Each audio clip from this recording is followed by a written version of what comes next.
Bhí fustaí RRTí nuair a bhí mé óg, nó blianta roimhe sin nuair nach raibh mé óg. Agus bhí tlachtach mar scannánaíocht. In fact, in RTí dabhla mé an céard scannánaíocht, agus bhí difriúil stúdióna, agus bálam bhád níos a mohan sin na camera, film camera, ná sticks the studio, you know. Mar canál straight jacket a bhí sa studio, you know. Ach le film bhí tú an bugar bhád go hád de ráha. Seasa de chuigeann más bíon leat.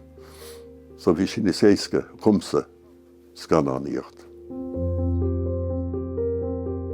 De réir a chéile, dairí meas an post in RTí agus hána mé an seo, agus é mé dasáil hart an seo, sinna méid ar a dról.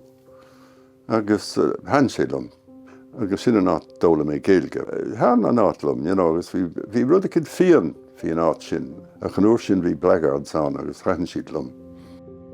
Bhí Joseph Húcán agrú an glúiseacht ceartas savíalta na Gaeltachta agus bhfuil sesin lom chuil a raise scannánaíocht a cabhrú leis an glúiseacht, so sin an fá chu mé strachán a ríist.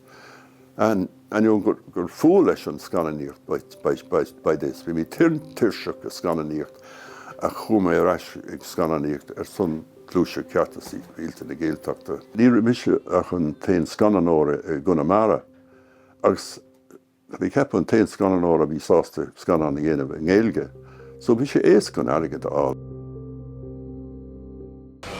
Neanna bhfuil duine bhfuil órán ceart aige. Duine bhí dhéanas órán ceart a bhí se foiisce.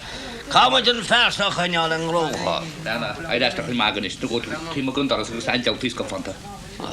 Nach bhfuil mo de leog san gróchéanna. Gróchéanna. Gróbe tám sa me gada chuineáil, tá tus gael mecha leis cosúil. An fear is géiris cían fearnach sé. Well, le mé drama le Colm Baréid as Carna, agus chasbí le Colm agus thug sí an script seo gún, script scanán a bhí an. Agus han sí lom agus dtír mé cadhha ag scannánaí ceartaí dhéanamh, agus dúirt sí cinnte. Agus thug mé cúplacéid puntgó agus a bhfuilm. Bhí tror aistóí móra a thairg mé síos gon Gaeltacht. Na tror aistí peap misisiú go bar sa tír seo. Díaltó bíon dóna na can Syracusach agus chuga mé chucha agus tír mé ar scannán seo in Gaeilge a gunamara. Agus léim siad ag an deis agus bhí si drás ásta tíocht na seo bhí Cusaach delighted mar bhí Gaeilge aige. Agus a Gaeilge ag díaltó bíon ach ní raibh méid Gaeilge na flucha gurach amach a cut ag McCann. Ach dálam sé an sciúpi, mar bhí duine garbú lé. Cimann an céad lá a scannánaíocht agus dúirt mé na rád, tá mé duine é seo mar documentary, you know, no make-up, you know, agus need to be in. What kind of a fucking film is this with no make-up? Hey! Bhí éireach nó sin. Tá sé místóma, dus an sé chuideacham. An look, hall ar a móthú go mai cullen, tá íscracht there, agus sin an áit arána mé le an iad a bháthú. Agus rinne siad go maithe, go réadúil a bhí an Neil agus Donald sa mád a cuairtú an mála airige a bhí faoi hón, or faoi hín, agus amach sa mád iad. Agus ní raibh McCann an snáb, ní rá.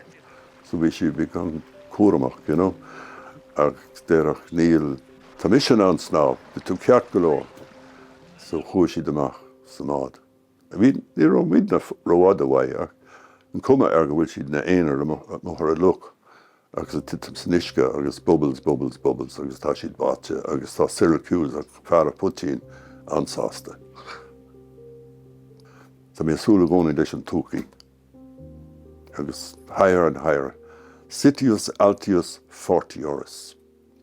Higher, faster, etc.